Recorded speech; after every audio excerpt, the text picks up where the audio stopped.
올해도 새해를 시작할 때 새해 복 많이 받으십시오 라는 인사로 시작했습니다. 우리나라뿐만이 아니라 전 세계 어느 나라든지 동일한 의미를 담은 인사로 시작했을 겁니다.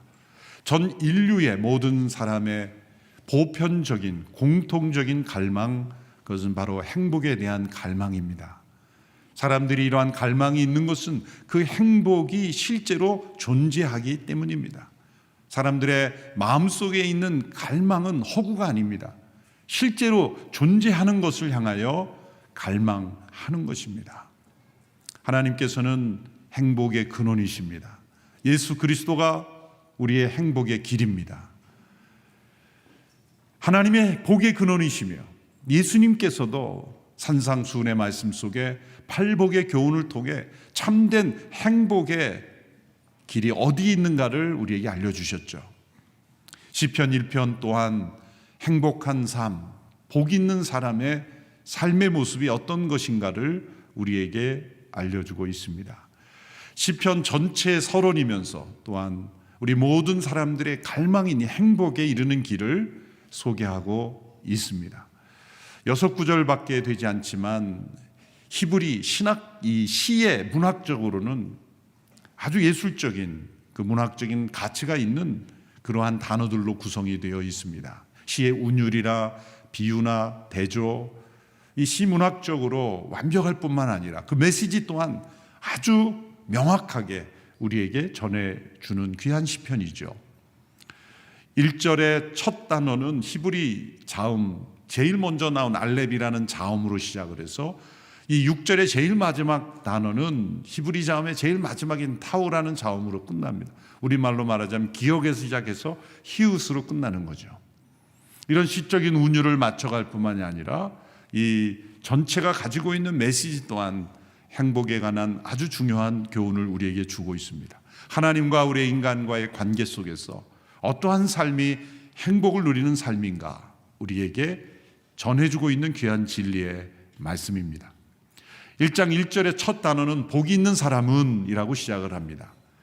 개역 개정 번역에서는 우리가 복 있는 사람은 비슷한 번역이 되어 있지만 예수님께서 산상수훈에서 팔복을 말씀하실 때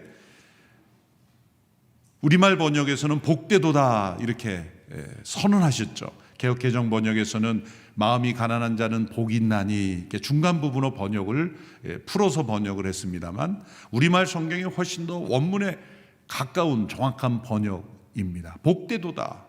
시편 1편이 바로 그렇게 기록이 되어 있습니다. 우리말로는 복이 있는 사람은 이렇게 풀어서 되어 있지만 복되도다. 복되도다. 이 복에 대한 감탄사입니다. 또 복수형으로 기록이 되어 있어서 이 복이 겹겹이 중첩되어 나타나는 강조를 하고 있습니다. 오, 참으로 복되도다. 참으로 복되구나. 그렇게 감탄하고 있는 것입니다.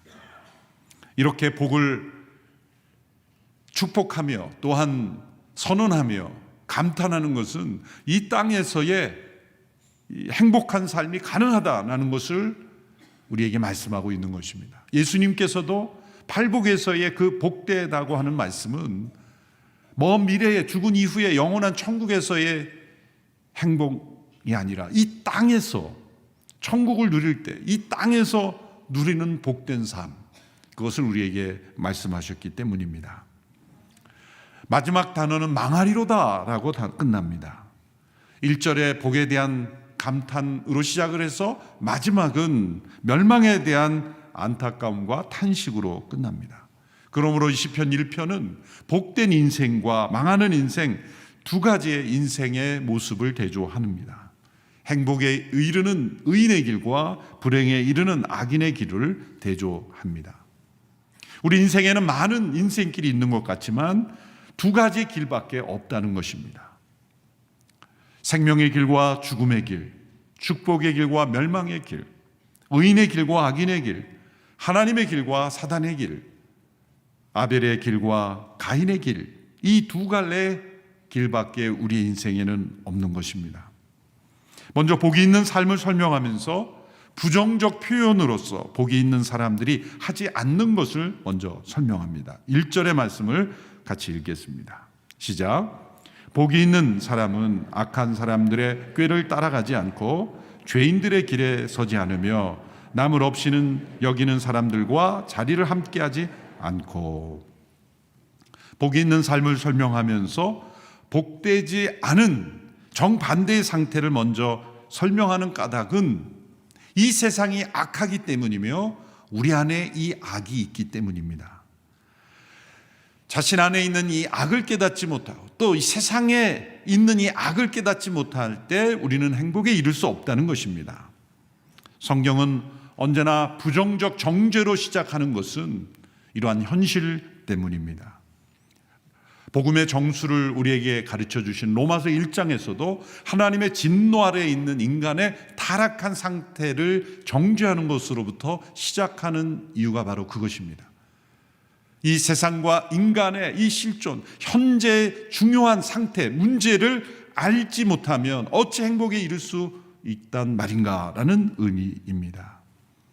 병을 고치고 건강해지기 위해서는 정확한 진단이 있어야 하는 것처럼 우리 인생과 세상에 대한 정확한 진단을 먼저 내리고 있는 것입니다. 세상은 인간의 상태에 대해 정확하게 진단하지 않고 가능성만을 말하고 그리고 인간의 능력만을 그렇게 부추깁니다. 그러나 성경은 인간의 타락한 실상을 먼저 지적하고 그것으로부터 회개를 통하여 참된 행복에 이를 수 있다고 그렇게 인도하고 있습니다.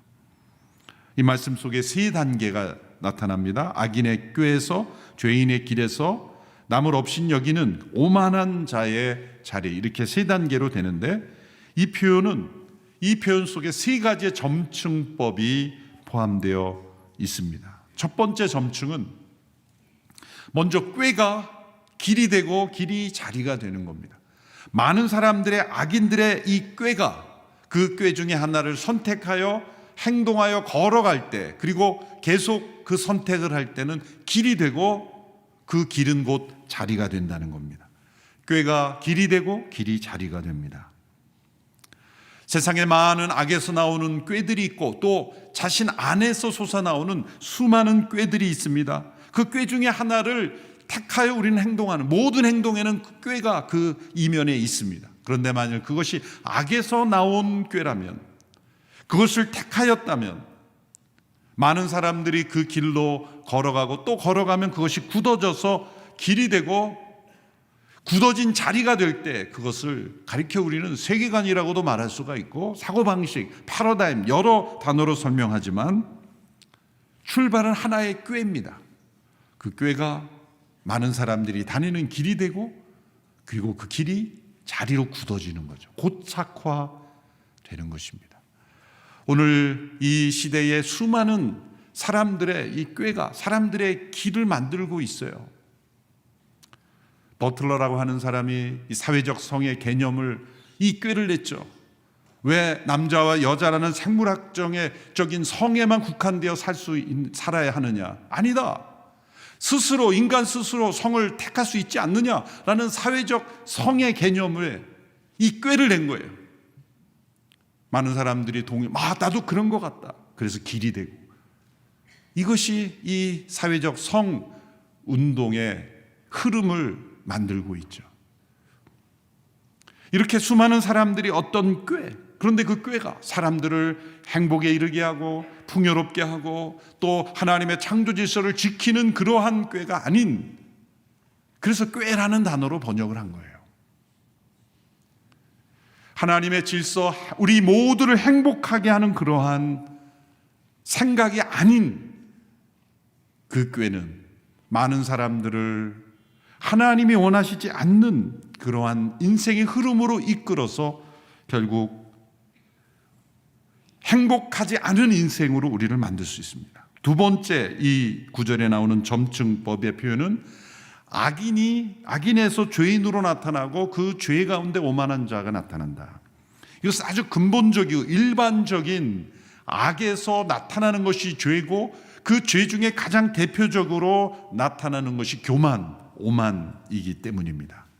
성경에서의 악은 하나님과 단절돼 하나님을 떠나 있는 모든 상태가 악이며 그 악이라는 토양에서 구체적인 죄가 나타나고 그 구체적인 죄의 대표적인 모습이 바로 교만입니다. 교만. 세 번째 나타난 점증법은 이제 따르는 것에서 서게 되고 선 것에서 앉게 됩니다. 점점 활동적인 것에서 비활동적이 되죠. 이것은 점점 우리가 죄와 악에 마비되어 점점 우리를 사로잡아가는 그런 모습을 그리게 합니다. 우리 스스로 자유롭게 활동하고 있는 것 같지만 우리는 점점 그 죄와 악의 포로가 되어 마비되어 죄의 노예와 종이 되어가고 있는 것입니다. 서서히 지배되어 마비 상태에 이르게 되는 거죠. 그것이 따르다가 서 있고 서다 앉게 됐다. 그 모습을 통해서 나타내 보여주고 있습니다. 이렇게 악한 사람들의 꾀를 따르지 않고 죄인들의 길에 서지 않고 오만한 자리에 앉지 않는 모습이 바로 복된 삶이다. 복된 행복의 삶에는 이러한 모습들이 나타나지 않는다라고 부정하고 이제 2절에서 적극적으로 긍정의 표현으로 설명합니다. 2절 함께 읽겠습니다. 시작. 오직 여호와의 율법을 즐거워하고 그 율법을 밤낮으로 깊이 생각하는 자로다. 하나님의 말씀을 즐거워하고 밤낮으로 그 말씀을 깊이 묵상이죠. 이것은 1절에 나타난 악인들의 꾀와 대조되는 것입니다. 우리의 삶에 죄인들의 길에 서 있고 오만한 자리에 앉아 있는 상태에 변화되기란 참 힘듭니다. 그것을 뒤집어 엎는 데는 많은 고통이 따르고 아픔이 따르고 엄청난 수술이 따르죠. 그러므로 참된 복된 삶은 생각의 단계에서부터 거룩한 삶으로 나아가는 거예요.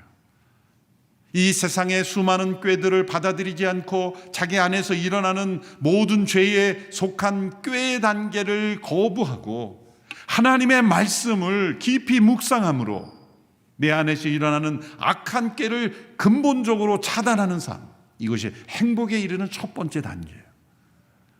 그래서 우리가 말씀의 묵상이 중요한 것입니다.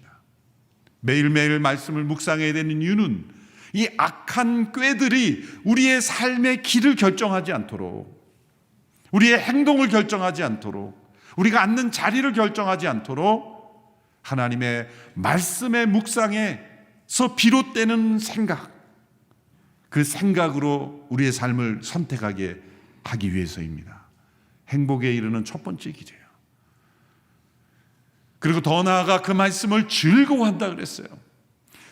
말씀을 즐거워하는 사람은 행동은요 알아서 하고 있습니다.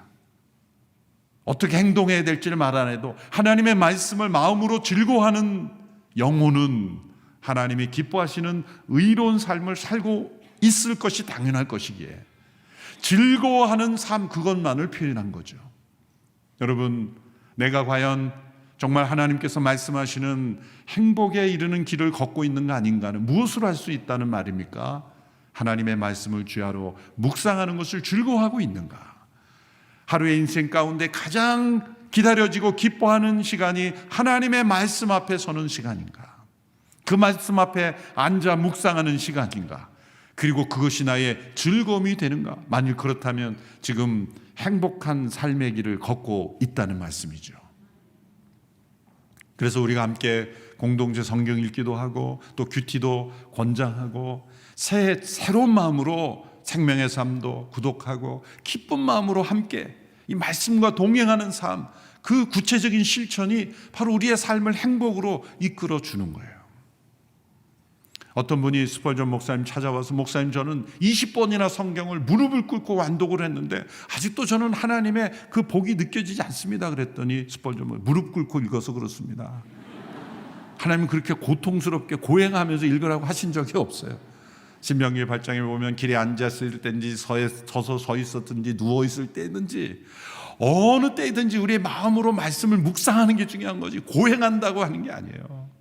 어떤 성경 통독 보면 너무 빨리 읽어가지고요 무슨 고행 같아요. 알아들을 수가 없이 해치우는 게 아닙니다. 하나님의 말씀을 깊이 생각할 수 있어야 돼요. 적절한 속도, 때로는 멈출 수 있어야 돼요. 내가 읽었다가 중요한 게 아니라 읽은 내용이 무엇인가, 그것이 묵상이고, 그리고 그래서 적절한 해설도 필요한 거예요. 그래서 가이드가 필요한 거예요. 그래서 나눔이 필요한 거예요. 나는 이렇게 깨달음이 왔는데 나누는 가운데 그거 좀 위험하다라는 그런, 때로는 그런 조언도 필요한 거예요.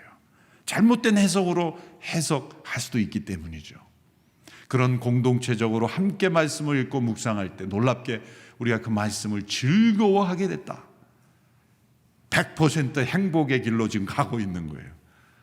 여러분, 올 한 해 하나님의 말씀을 묵상하는 것이 가장 즐거운 한 해가 되기를 축원합니다. 몇 번을 읽었는가가 중요한 게 아니에요.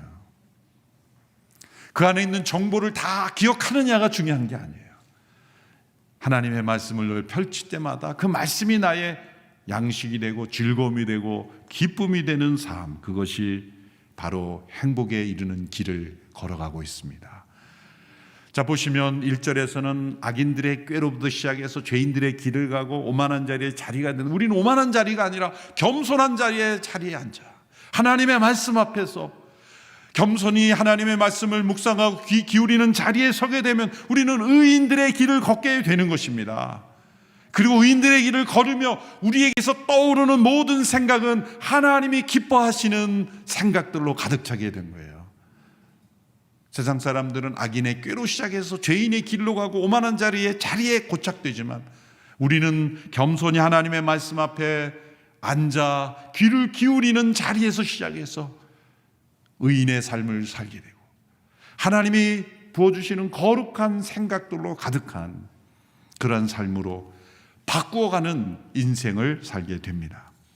바로 1절과 2절의 그 대조되는 두 인생을 이제 비유를 통해서 다시 강조하고 있습니다. 시냇가에 심은 나무와 바람에 나는 겨로 대조하고 있죠. 이 나무와 겨를 대조하는데 히브리어로 나무가 예츠고 겨가 모츠입니다. 츠 발음으로 운율을 살려서 대조한 것으로 기억을 쉽게 하도록 한 것입니다. 3절의 말씀을 같이 읽습니다. 시작. 그는 시냇가에 심은 나무가 계절에 따라 열매를 맺고 그 잎이 시들지 않는 것처럼 하는 일마다 모두 잘 되리라. 시냇가에 심은 나무가 계절에 따라 열매를 맺는 이유는 그 뿌리가 시냇가의 그 수분에 연결되어 있기 때문에 계속해서 그 영양분을 공급받기에 환경과 상황에 상관없이 열매 맺는다는 거예요. 여기서 행복이란 내가 원하는 모든 것이 다 이루어지는 것이 아닙니다. 그러한 삶도 없을 뿐만 아니라 내가 원하는 모든 것이 이루어지는 것을 행복이라 말하지 않고 시냇가에 심은 나무가 뿌리가 그 수원지에 연결이 되어 있어서 그 나무의 본질을 따라 열매를 맺듯이 하나님의 말씀에 하나님과 연결된 우리의 삶에서 하나님의 뜻하시는 바가 이루어지는 삶, 이것이 행복의 형통이라는 것이죠. 이러한 삶은 어떤 시대, 어떤 상황, 어떤 연령에도 열매를 맺는다고 말씀하고 있습니다. 어떤 시대에 우리가 지금 이런 코로나 시대를 겪고 있기 때문에 열매를 맺을 수 없다면 그것은 행복한 삶이 아니죠. 행복은 어떤 시대, 이 코로나가 아닌 더 심각한 재난의 한복판에서도 우리는 하나님 안에서 참된 행복을 누릴 수 있어야 합니다. 어떤 연령에 있든지. 젊었을 때는 건강해서 행복했는데 노년이 돼서 병들어서 불행한 것이 아닙니다. 우리의 행복은 청년이든 중년이든 노년이든 건강하든 병들었든 심지어 죽음 앞에서도 우리는 복된 삶을 살 수가 있습니다. 시편 92편 12절에서 14절의 말씀을 보십시오. 같이 읽습니다. 시작. 의인들은 종려나무처럼 번성하고 레바논의 백향목처럼 자랄 것입니다. 여호와의 집에 심긴 사람들이니 우리 하나님의 뜰에서 번성할 것입니다. 그들은 노년에도 여전히 열매를 맺고 진액이 가득하고 싱싱할 것입니다. 여기에 노년에도 여전히 열매를 맺고 진액이 가득하고 싱싱하다는 것은 이 청년과 같은 건강함을 말하는 것은 아니죠. 그렇게 건강할 수도 있지만 그렇게 되지 않을 수도 있습니다. 여기서 말하는 열매는 무엇일까요? 여기서 말하는 싱싱함은 무엇일까요? 하나님의 말씀을 통해 하나님과 올바른 관계 속에서 날마다 말씀을 묵상하고 그 말씀을 즐거워하는, 그래서 생각하는 모든 것이 하나님이 기뻐하시는 생각일 때는 그분의 삶을 통하여 하나님이 기뻐하시는 뜻이 이루어지는 삶을 살게 됩니다. 현역으로 왕성하게 활동할 때만 행복한 것이 아니라 은퇴했던 활동하든 건강하든 병들었든 청년이든 노년이든 어떤 연령, 어떤 상황, 어떤 시대에서도 하나님께서 시냇가에 심은 나무가 열매를 절로 맺듯이 하나님의 말씀을 통해 우리를 통해 이루어지는 역사는 막을 수가 없기에 우리는 행복한 삶을 살 수 있습니다. 그러므로 어떤 상황, 어떤 시대, 어떤 연령이든지 우리는 믿음 안에서 행복합니다. 하나님의 말씀을 통해 하나님과 연결되어 있기 때문이죠. 행복은 상황에 달려있지 않고 하나님과의 관계에 달려있기 때문입니다. 우리의 삶의 뿌리가 하나님과 깊이 연결되어 있으면 어떤 연령, 어떤 상황이든지 우리는 행복합니다. 4절의 아기는 그렇지 않습니다. 4절의 말씀 같이 읽습니다. 시작. 아기는 그렇지 않으니 그저 바람에 날려가는 겨와 같도다. 겨, 이것은 알곡이 빠져나가고 남은 쓰레기, 껍데기, 쓸모없이 버려지는 것입니다. 인생이 허무하게 느껴지는 것은 껍데기를 붙잡고 살았기 때문입니다. 이 세상에서 많은 것을 이루었다고 생각했지만 결국 허무함을 느끼는 것은 바람에 나는 겨와 같은 것을 붙잡았기 때문입니다. 5절, 6절에 가서는 이제 분위기가 바뀝니다. 1절, 2절의 분위기를 보면 악인들의 꾀가 나오고 죄인들이 나오죠. 이것은 복수형을 씀으로써 이 세상에 정말 하나님 없이 살아가는 사람이 훨씬 더 많습니다.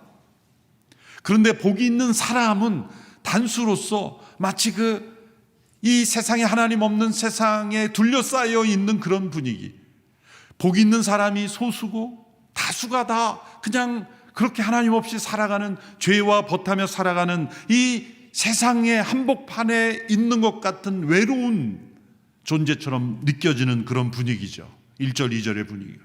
그런데 5절, 6절에 보면 정반대가 됩니다. 이제는 복 있는 사람이 한 사람이 아니라 의인들 복수가 되고, 이제는 의인이 악인들 틈에서 시달리는 것이 아니라 악인들이 의인들의 공동체, 의인들의 회중에 들지 못하는 거예요. 그들이 이제는 배제되는 겁니다. 역전이 일어난 거예요. 왜 이런 역전이 일어났습니까? 오늘 본문 5절 6절의 말씀을 함께 읽어보겠습니다. 시작. 그러므로 악인들은 심판을 견디지 못하며 죄인들은 의인의 모임에 참석하지 못하리라. 의인의 길은 여호와께서 보호하시나 악인의 길은 망하리라. 심판이 있기 때문입니다. 이러한 역전이 일어난 것은 하나님께서 우리의 인생을 심판하시기 때문입니다. 인생은 죽음으로 끝나지 않습니다. 우리가 이 땅 가운데 자유의지를 가지고 자유롭게 살아간 만큼 우리는 심판을 받아야 합니다. 사람들이 죽음을 왜 두려워할까요? 우리의 몸이 멈추는 것을 두려워하는 게 아닙니다. 우리의 영혼이 죽음 너머에 있는 심판을 두려워하는 겁니다. 그 심판을 외면하게 하기 위해서 수많은 철학자, 종교가들은 다른 단어를 써서 윤회로도 설명을 하고 또 다른 어떤 존재가 된다고도 하고 또 수많은 어떤 무의 세계라고 말하고 마치 죽음의 이후의 세계가 존재하지 않는 것처럼 그렇게 감추려고 하지만 성경은 말씀합니다. 성경의 진리는 사실입니다. 죽는 것이 정해져 있고 한 번 죽는 것은 인간에게 정해진 것인데 그 후에는 심판이 있으리니 이 심판 때문에 두려운 겁니다. 그러면 참으로 행복한 사람은 누구입니까? 행복에 이르는 길을 걷는 사람이 누구입니까? 심판이 두렵지 않은 사람이에요. 심판을 견딜 수 있는 사람입니다. 그럼 우리가 이 땅에서 의로운 우리 스스로 살아온 인생의 선함과 의로움으로 그 심판을 견딜 수 있습니까? 없습니다. 불가능합니다. 그 심판을 견디도록 우리에게 오신 분이 예수 그리스도이십니다. 그분이 우리를 대신한 십자가에서 우리의 모든 죄와 허물을 용서하시며 그분의 의로움을 우리에게 더듬혀 주셨기에 우리는 예수 그리스도의 이름과 그분의 공로로 심판을 견디는 자가 된 거예요. 그래서 우리는 죽음이 두렵지 않습니다. 그리고 죽음의 계절 앞에서도 우리는 행복할 수 있습니다. 우리 인생의 모든 시절, 어린 시절, 청년 시절, 중년의 시절, 노년의 시절, 그리고 마지막 하나 덧붙인다면 죽음의 시절. 그 기간이 어떤 분에게는 짧고 어떤 분들에게는 길지 모르지만 우리가 선택하지 않은 그때에 죽음의 계절을 옵니다. 그 죽음의 계절에서도 행복할 수 있다고 고백하면 그분 정말 행복한 사람이에요. 이 땅 가운데 모든 것을 누린 삶이 있지만 마지막 죽음의 계절에서 열매를 맺지 못한다면 불행한 인생이죠. 바로 그 죽음 앞에서 행복을 말할 수 있는 인생, 그것이 과연 행복한 삶이 아닐까요? 사람은 태어날 때와 죽을 때가 정반대가 되어야 합니다. 모든 사람은 태어날 때 울며 태어납니다. 두려움 때문이죠. 어머니 모태가 가장 행복한 환경이었습니다. 그런데 갑자기 미지의 세계로 나오게 될 때 두려움에 떨어 웁니다. 주변의 모든 사람들은 활짝 웃고 기뻐하고 박수를 칩니다. 그런데 만약 우리가 이 세상을 떠날 때 동일한 모습이라면 어떻게 될까요? 죽음에 직면한 본인은 죽음이 두려워 떠나기 싫어서 통곡하며 울고, 주변의 사람은 박수치면서 빨리 갔으면 좋겠다고 그러고, 그분이 죽었을 때 참으로 행복한 시간이다 그러고, 참으로 불행한 인생인 거죠. 정반대가 돼야 돼요. 죽음을 맞이한 본인은 환한 미소로 기쁨의 노래를 부르며 승리의 노래를 부르며 나는 이제 영원한 생명으로, 영원한 천국으로, 영원한 안식으로 나는 이제 쉰다, 잔다, 이제는 안식한다, 그 행복을 누리며. 그러나 주변의 모든 사람들은 어린아이처럼 다 통곡하고 울어야 되는 거예요. 우리의 날 때와 죽을 때가 정반대가 된다면 우리는 가장 행복한 인생을 살았다고 고백할 수 있습니다. 참된 행복은 영원한 생명으로 사는 것이기 때문입니다. 마틴 노이전스 목사님이 동일한 시편 1편 강해 설교의 내용에 최근에 나온 책의 일부분을 제가 인용함으로 결론을 맺고자 합니다. 인생은 흘러가는 강물처럼 움직입니다.